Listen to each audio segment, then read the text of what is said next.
que bom ter você aqui na nossa programação. Começa agora mais um Conexão Popular, o programa que traz temas de interesse público do nosso cotidiano.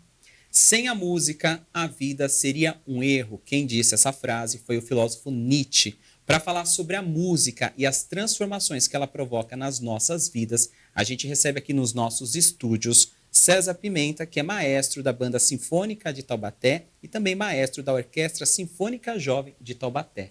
César, obrigado pela presença. Seja bem-vindo ao Conexão Popular. Eu que agradeço pelo convite e espero poder colaborar com um assunto de tanta relevância. Com certeza. A gente também recebe aqui a Rafa Valente, que é coordenadora e regente do Maracatu Baque Mulher aqui de Taubaté. Obrigado pela presença, Rafa. Eu que agradeço a oportunidade de poder falar sobre o movimento. A gente vai falar bastante sobre música e ver essas implicações na vida das pessoas. Mas primeiro vou começar com as mulheres. Quero saber como é que a música fez parte da sua vida e faz parte da sua vida até hoje. Bom, primeiramente, boa tarde, né? Boa tarde, César. Peço licença para falar em nome do Baque Mulher é uma responsabilidade muito grande, porque eu gosto sempre de citar a mestra Joana, que é a idealizadora desse movimento, que é a nossa mestra, né, de Maracatu, primeira e única mestra de uma nação de Maracatu.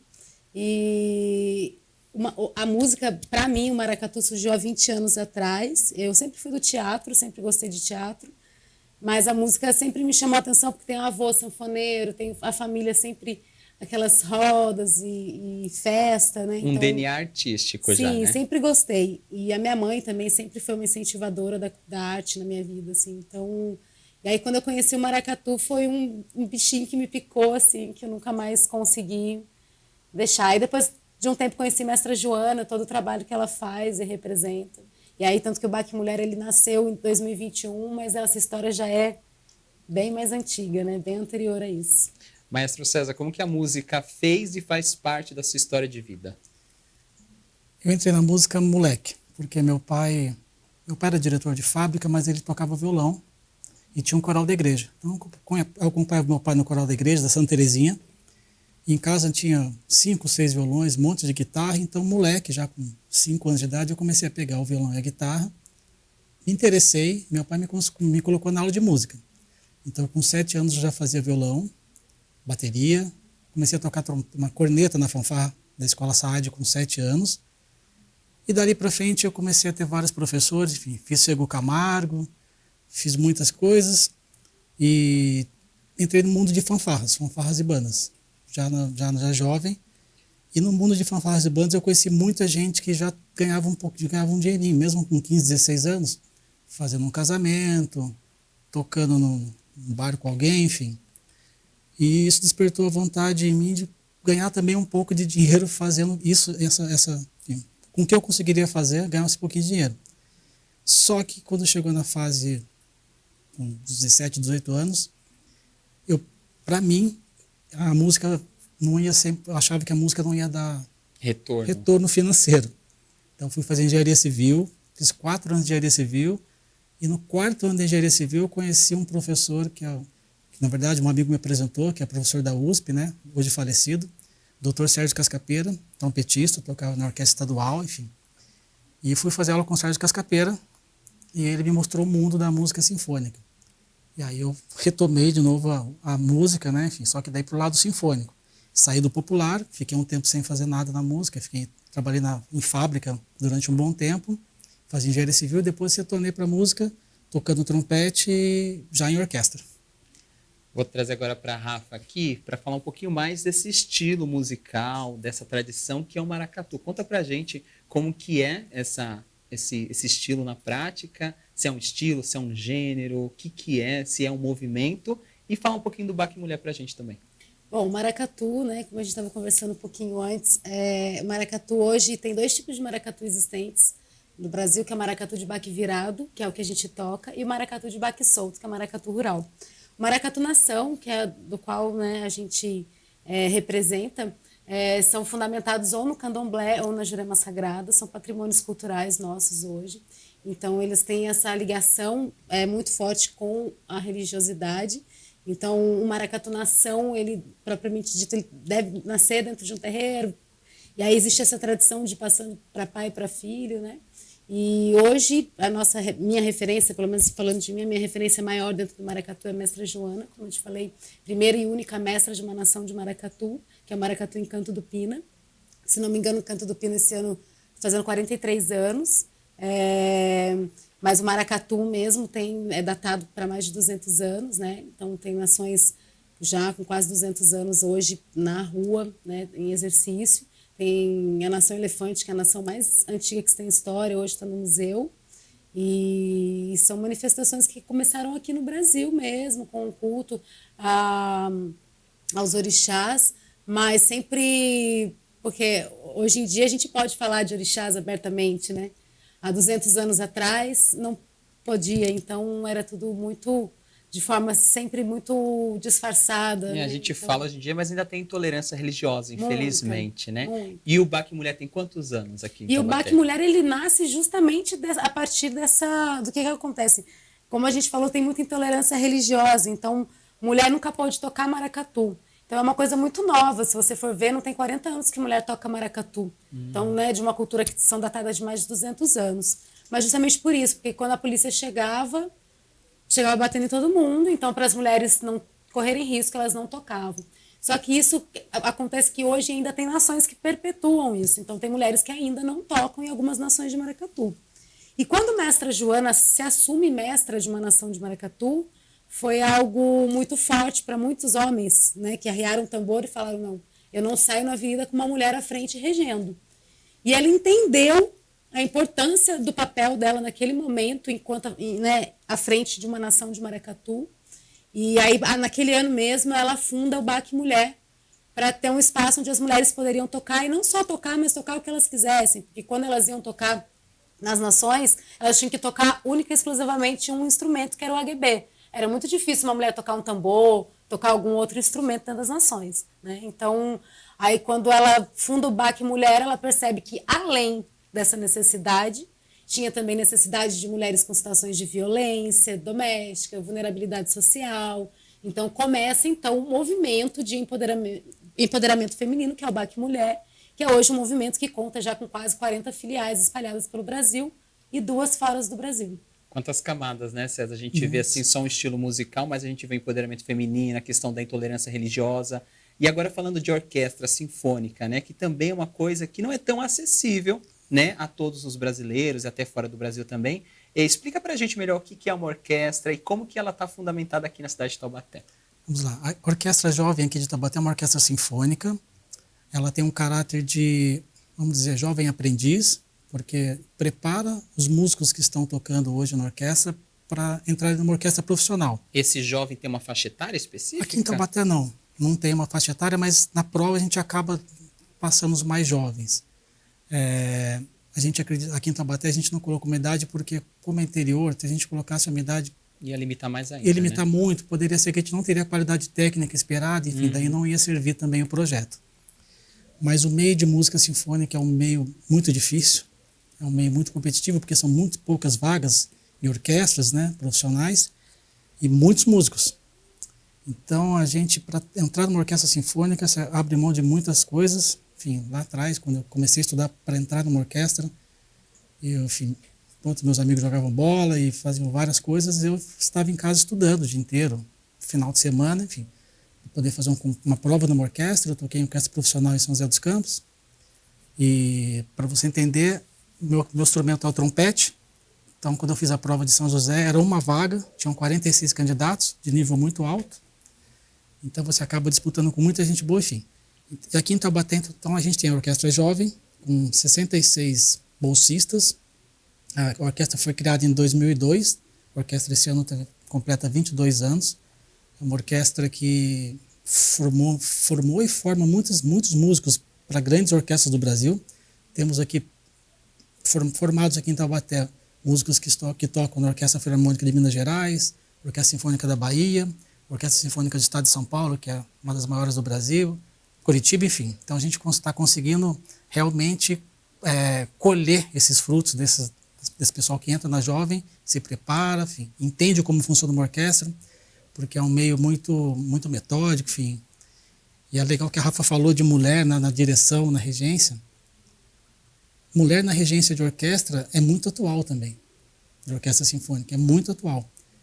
Hoje temos muitas mulheres, mas há pouco tempo atrás não se via mulheres no púlpito dirigindo orquestras, que é um mundo que até então era muito machista antigamente, machista, racista, enfim.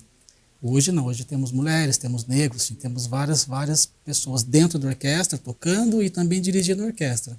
Então, quando você falou, a gente vê que o mundo ele pode ser popular, erudito, enfim, as coisas se conversam, né, nas ações de discriminação, vamos dizer assim, enfim. E a gente vê então quanto a música ela é inclusiva, ela também opta por essa diversidade. Falando de música, seguindo a música como carreira no Brasil de forma profissional, a gente vê grandes expoentes da música, seja ela erudita, popular. Vou começar com a Rafa aqui perguntando, mas a mesma pergunta para o César. Dá para viver de música no Brasil? Olha, eu não sei outras... Eu, no caso, não tem como, né? O que eu faço é de forma totalmente voluntária. A gente... Tem lugares e lugares onde a gente toca, a gente tem parceiros, né, instituições que a gente consegue fazer uma apresentação bacana, conseguir uma boa remuneração para o grupo, mas todo o dinheiro é destinado ao quê? Manutenção de instrumento, compra de uniforme, as batuqueiras não pagam.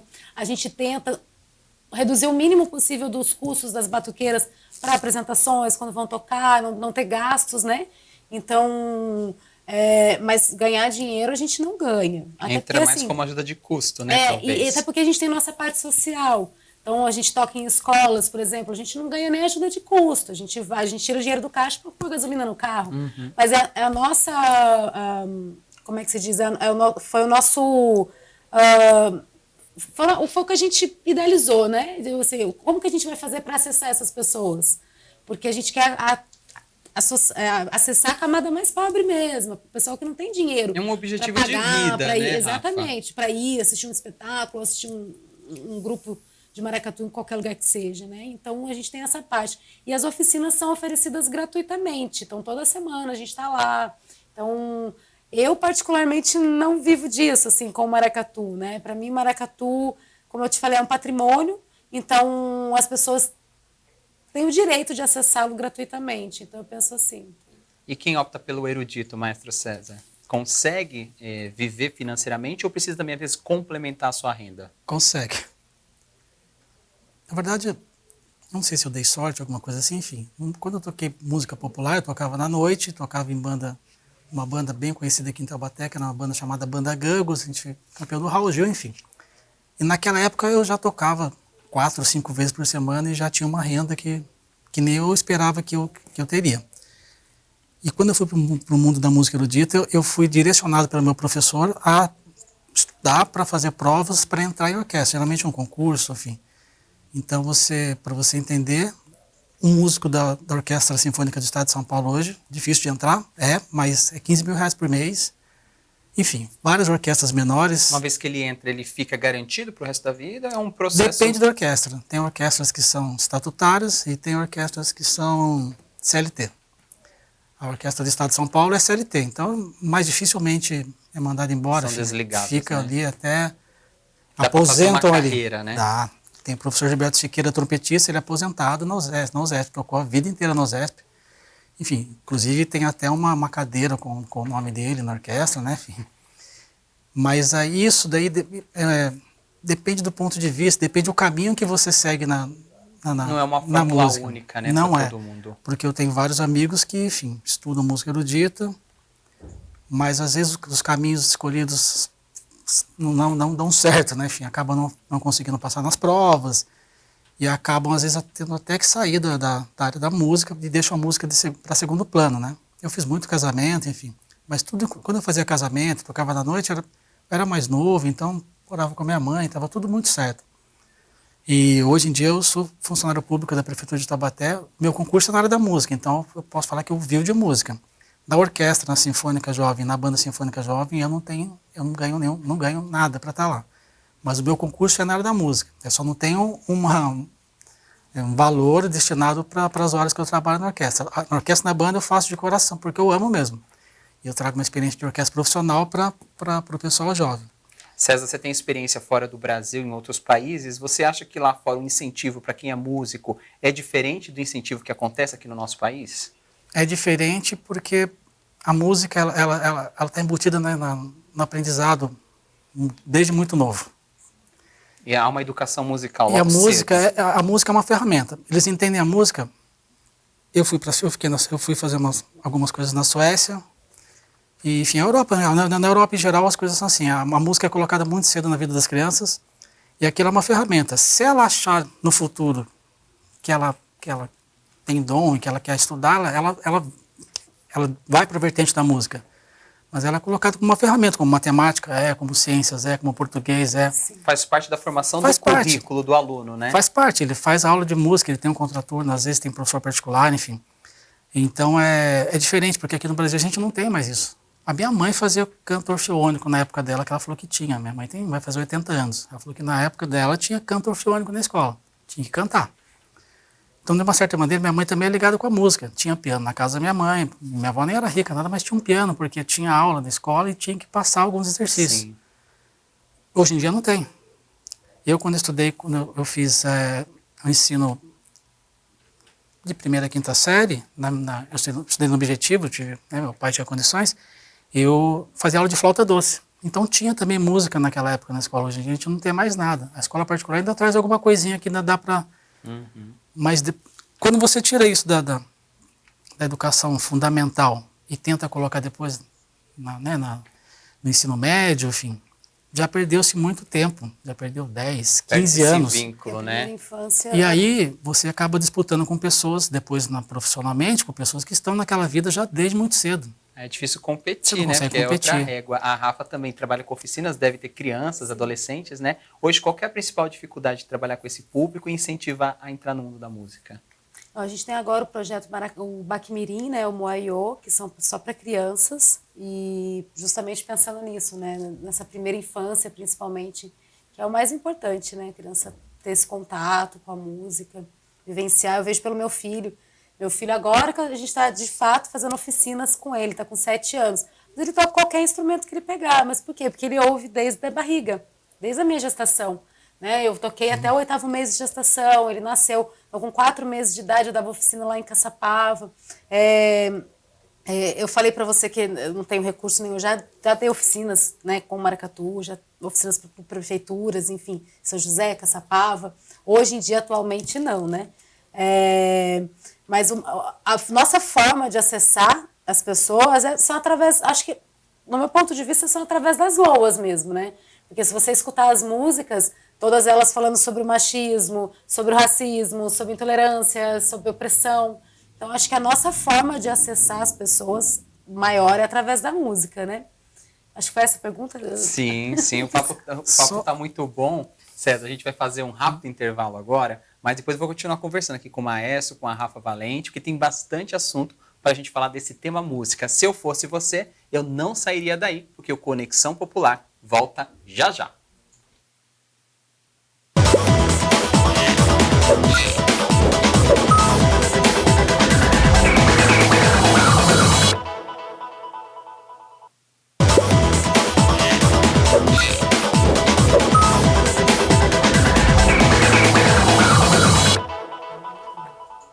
Estamos de volta com o segundo bloco do Conexão Popular. Hoje a gente está falando sobre música e a importância dela na transformação das nossas vidas. Aqui nos estúdios a gente recebe a Rafa Valente, que é coordenadora e regente do Maracatu Baque Mulher de Taubaté, e também o maestro César Pimenta, que é da Banda Sinfônica de Taubaté e da Orquestra Sinfônica Jovem.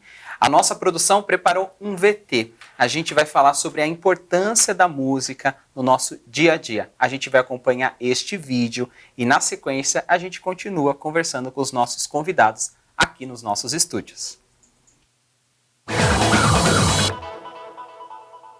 A música é reconhecida por muitos pesquisadores como forma de desenvolver a mente humana e promover o equilíbrio e bem-estar. Dessa forma, ajuda a concentração e o desenvolvimento do raciocínio. Segundo estudos realizados por pesquisadores alemães, pessoas que analisam tons musicais apresentam área do cérebro 25% maior em comparação aos indivíduos que não desenvolvem trabalho com música.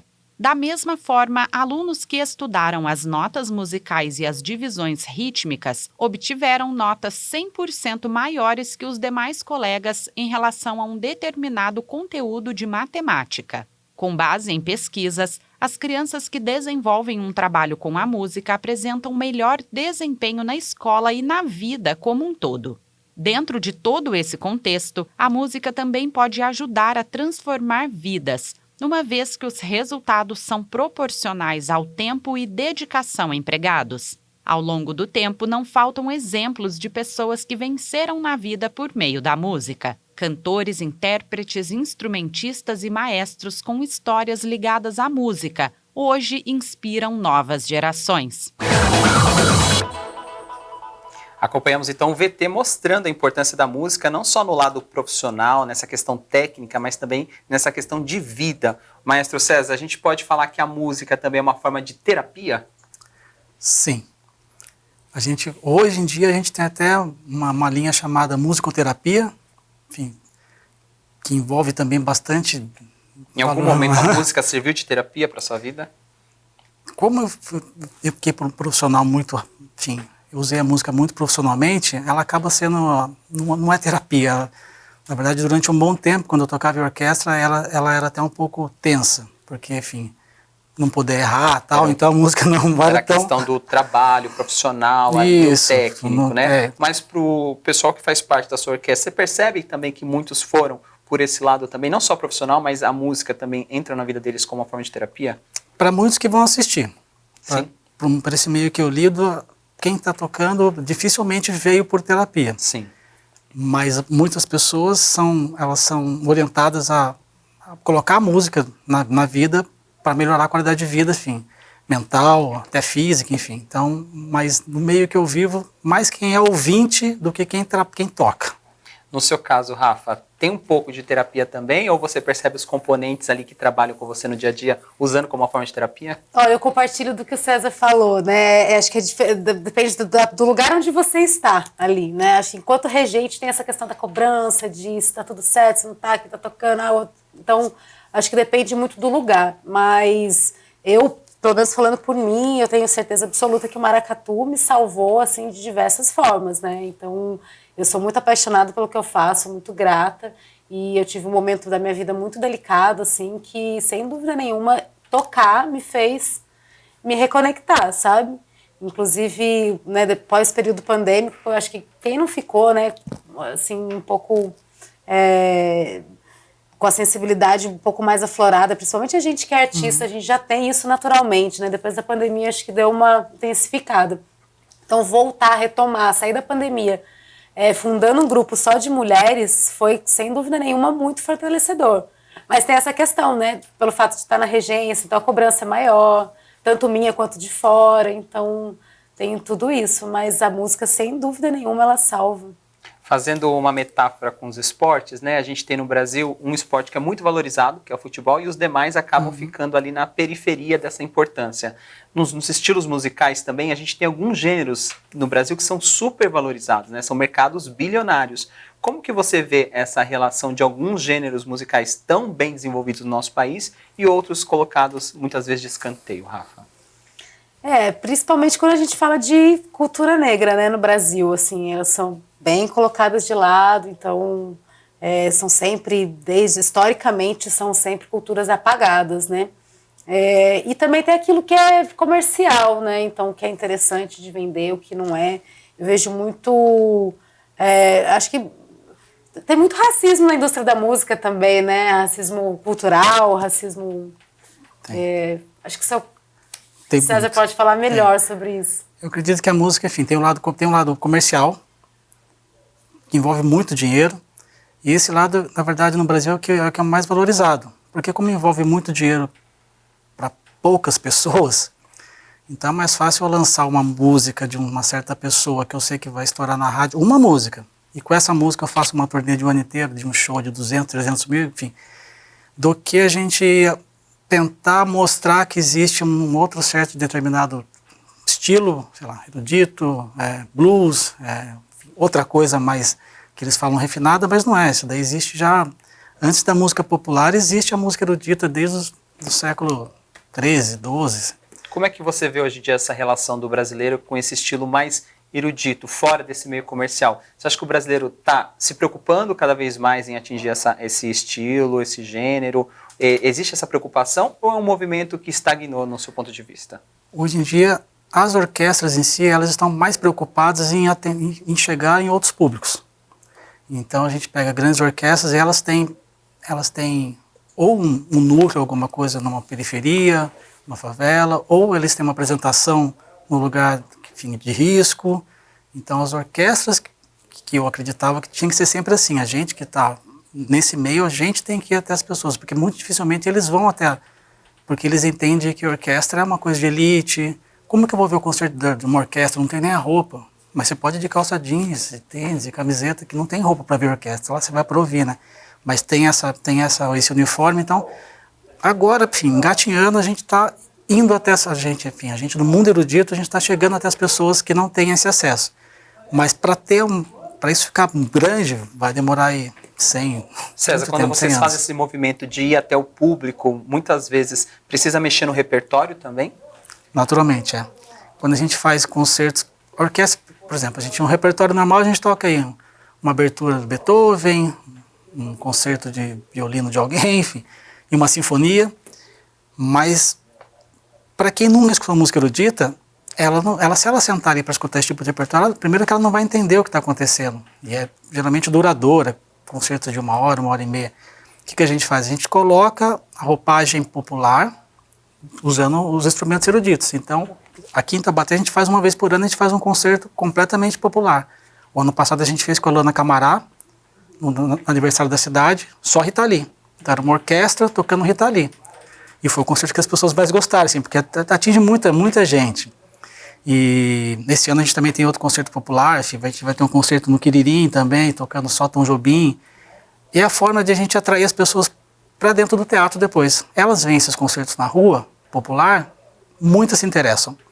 Hoje a gente tem um grande público que viu a gente na rua, tocando um popular, num concerto popular, e hoje vai no teatro, assiste concertos de 2 horas, enfim, com oratórios, sinfonias, com música mais elaborada para o ouvido dessas pessoas que nunca tiveram esse acesso. Rafa, falando de maracatu, vocês têm essa preocupação também em ampliar o público de vocês, em conhecer novos nichos, novos mercados, ou o trabalho de vocês vai numa outra linha? Assim, o grupo é exclusivamente formado por mulheres, né? Mas já, assim, a gente já toca em todos os lugares, a gente já tocou em locais onde o público era 90% masculino. 2 músicas depois, eles estavam todos de costas pra gente, assim, tem toda essa questão, porque é isso, né? As nossas músicas, elas tratam contra a violência de gênero, contra racismo, contra a homofobia, então a gente levanta diversas bandeiras, né? E então nem sempre as pessoas estão preparadas. Aí, como você perguntou, de mudar o repertório, já aconteceu de chegarem pra gente, olha, tem como não tocar aquela música lá que fala sobre orixá e tal? Eu falo, olha, meu grupo, a maioria não é do candomblé, mas o que a gente toca, o que a gente faz é transmitir uma tradição que vem do candomblé. Então eu não posso apagar isso. Eu vou estar apagando uma parte da história que eu estou contando. Então se eu vou contar essa história, eu tenho que contar ela da forma correta, possível, né? Então já aconteceu. E aí, nesse lugar, a maioria dos públicos, né, homens, escutando loas falando sobre machismo, violência, uma maioria homem branco, privilegiado, cis, então, ou seja, né, héteros normativos, ou seja, que não estão acostumados, né, com esse tipo de abordagem. Então, as poucas mulheres que tinham tentando dar uma força, então a gente gosta, assim, de estar em lugares onde o público está todo ali junto com a gente, mas também é bacana nesses lugares onde as pessoas não querem que a gente esteja ali, sabe? Não querem ouvir aquilo, que eu acho que é o primeiro acesso que ela tem para começar a refletir sobre os privilégios. É uma forma de provocar também, né? E de você dar acesso a quem de fato não tem acesso. César, a gente pode dizer que independentemente de qualquer idade, dá para começar uma carreira musical? Dá para começar. De que forma? Quais são os caminhos possíveis? Força de vontade. Olha, primeiro procurar eu tenho vontade de aprender música. procurar na sua cidade, enfim, algum projeto social, alguma escola, algum professor amigo, para você entender como funciona o instrumento e depois aplicar isso, enfim, dedicação. E as coisas vão acontecer mais tarde, lógico, porque começou mais tarde, mas dá para fazer assim. E outra, tem vários caminhos, não só o executante de música. Você pode abrir um estúdio, você pode ser dono de uma empresa de casamento, você pode ficar atrás das câmeras, você ser um técnico de som, enfim. Os caminhos são vários, ser o diretor de um projeto social, enfim, são vários. Então, entender também essas ferramentas que a música traz, que não é só a execução, não é só a performance, e não fugir no meio do caminho para outras coisas. Então, se você entende que você quer fazer aquilo, tenta chegar naquilo, não ficar enveredando em outros assuntos no meio da conversa, senão também não vai dar certo. Ter um propósito, né, César? Rafa, quais são as suas dicas, então, para quem está assistindo nosso programa, nosso telespectador, nossa telespectadora, independentemente da idade, né, do contexto de vida, ela quer investir na música? Quais dicas que você deixa? Como o César bem colocou, né, tentar procurar, aqui em Taubaté nós temos o Projeto Guri, né, que é um projeto muito antigo já na cidade, que forma diversos músicos, né, por aí, e procurar o que se identifica, que às vezes a pessoa quer tocar, mas não se identifica com o maracatu, mas se identifica com a música do dia, né, com a orquestra. Então procurar o que ela gosta, o que ela se identifica e se puder estudar muito. Aqui em Taubaté a gente tem o Projeto Guri, tem o Centro Cultural, tem o Fego Camargo, tem o professor Lica de viola, sensacional, enfim, tem muita coisa assim. Tem gratuito, tem pago, então acho que é estudar, né? E diferente do César, porque o dele é muito academia, né? A música erudita é muito academia. O maracatu é oralidade. E independente do que a pessoa, não só o maracatu, mas a cultura popular, né, em si. Então, independente do que a pessoa escolher, é estudar. Estudar acho que é o melhor jeito mesmo. Vou pedir então para você deixar um convite para quem se interessou pelo maracatu, que ainda não conhece e quiser conhecer, onde vocês se apresentam, quais são as formas de chegar e ter acesso e contato ao que vocês fazem. Bom, nosso primeiro canal de comunicação é o Instagram, né, que é o @bacmulhertaubaté. Hoje nós estamos sediados na Escola de Samba Imperatriz do Morro, que fica ali na Imaculada, na rua Diana Ortiz, número 10. As oficinas acontecem todas as quartas-feiras, às 7 horas. Não precisa ter instrumento, não é pago, né, é gratuito. Mulheres de todas as idades podem fazer parte, mulheres cis, mulheres trans. E aos sábados, às 16h30, nós temos o Baquimirim Moyaiô, que são só para crianças, né? Então também não precisa ter instrumento, também não tem nenhuma mensalidade. É só ter vontade de aprender mesmo. O convite está feito aí, então, a oportunidade para quem quer aprender mais sobre o maracatu. E na questão da orquestra, maestro, como é que faz? Dá para começar de alguma forma? Quem quiser conhecer o trabalho de vocês também, onde vocês se apresentam e quando? Vamos lá. Para ingressar na orquestra, a gente tem provas bianuais. De 2 em 2 anos, a gente tem um processo de seleção. E nesse processo de seleção, a gente tem uma parte burocrática, uma parte documental. A pessoa aprovada, ela vai para uma parte técnica. Então, ela vai executar o instrumento em determinado repertório que a gente pede para ela tocar, enfim. Então, esse ano a gente vai ter um processo de seleção. Então, esse ano, 2024, a gente tem essa prova, e depois 2026, e assim vai, de 2 em 2 anos. As nossas apresentações, tanto da Orquestra Sinfônica Jovem quanto da Banda Sinfônica de Taubaté, elas acontecem no Teatro Metrópole, todas as últimas quartas-feiras do mês. Então, cada mês a gente tem um grupo apresentando. Um mês é a orquestra e um mês é a banda. Esse mês é a Banda Sinfônica, no dia 26 de junho. Depois, em julho, nós vamos fazer uma ópera chamada Suor Angélica, que é uma parceria junto com a Companhia Ópera São Paulo. Depois, em agosto, a gente tem a Banda Sinfônica. Em setembro, a gente tem a orquestra. Outubro, a Banda Sinfônica fazendo um repertório só de temas de filme e desenhos para as crianças. Então, enquanto toca o repertório, a gente toca as músicas. No fundo, tem as cenas dos desenhos e dos filmes. E esse ano a gente vai tocar música de videogame, que é uma novidade para a Banda Sinfônica, porque já é um repertório que o pessoal pede. E aí, o último concerto nosso é em dezembro, tanto da Banda Sinfônica quanto da orquestra. Então, toda última quarta-feira do mês, no Teatro Metrópole, às 8 da noite, entrada franca. Começa às 8 em ponto, às vezes o pessoal chega às 8h15 e tal. E outra coisa que acontece desse mundo sinfônico é que as coisas acontecem na hora. Então, é 8 horas toca o último sininho.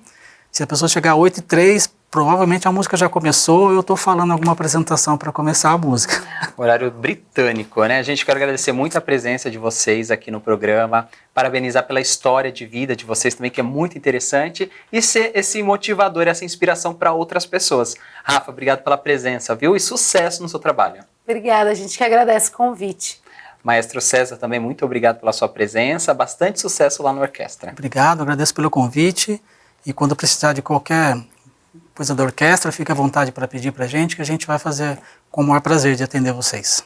A gente então chega ao final de mais um Conexão Popular. Hoje a gente falou sobre a música transformando vidas. A gente conversou com a Rafa Valente, que é coordenadora e regente do Maracatu Baque Mulher, aqui de Taubaté, e também com o maestro César Pimenta, que é da Banda Sinfônica e da Orquestra Sinfônica Jovem. Você vê e revê este programa através dos nossos canais digitais. youtube.com/tvc Taubaté tem uma playlist completa de todos os vídeos aqui do Conexão Popular. Agora, se você já estiver acompanhando a gente pela internet, nós estamos em canal aberto, 4.2 na cidade de Taubaté, e pega alguns municípios vizinhos também, e no canal fechado pela Claro TV, número 4. Muito obrigado pela sua audiência, pela sua companhia, e até o nosso próximo encontro.